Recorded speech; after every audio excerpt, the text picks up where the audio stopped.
ही गोष्ट आहे पुण्यातल्या एका छोट्याशा परिवाराची। चैत्र नवरात्र सुरू झाली होती।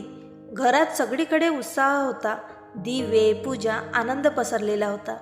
पण त्या घरामध्ये एक छोटीशी चूक झाली, जी सुरुवातीला कुणालाच महत्त्वाची वाटली नाही।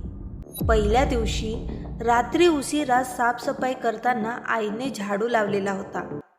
सगळ्यांना वाटलं की काही मोठं होणार नाही, पण दुसऱ्या दिवसापासून घरात काहीतरी बदलायला लागलं।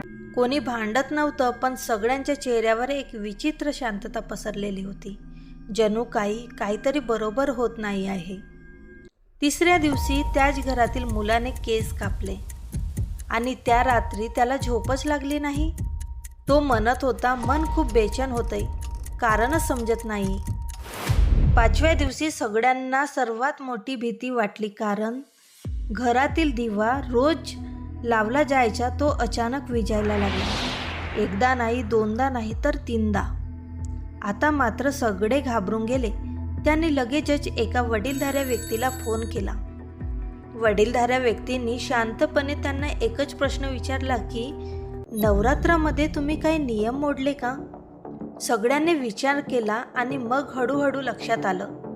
आईने रात्री झाडू लावला होता, मुलाने केस कापले होते, घरात थोडी अस्वस्थता होती।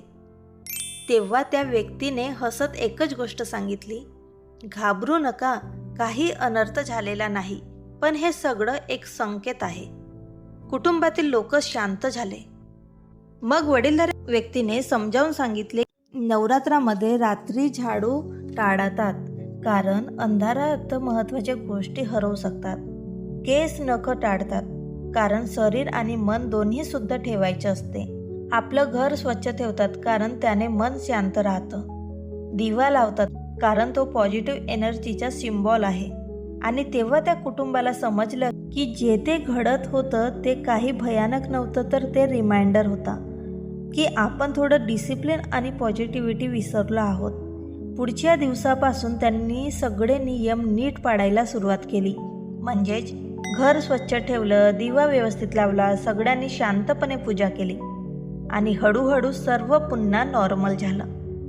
म्हणूनच म्हणतात ना, नवरात्र म्हणजे फक्त पूजाच नाही, ही एक संधी आहे आपलं जीवन थोडं सुधारण्याची, थोडं शांत होण्याची, थोडं डिसिप्लिन होण्याची आणि कदाचित थोडं पॉझिटिव्ह बनण्याची। जर तुम्हीही नवरात्र साजरी करत असाल तर एक गोष्ट नक्की लक्षात ठेवा, हे सगळे नियम भीतीसाठी नाहीत, तर आपल्या भल्यासाठीच असतात। आणि हो, कमेंट बॉक्समध्ये नक्की लिहा, जय माता दी। माता राणी तुमच्यावर सदैव प्रसन्न राहो।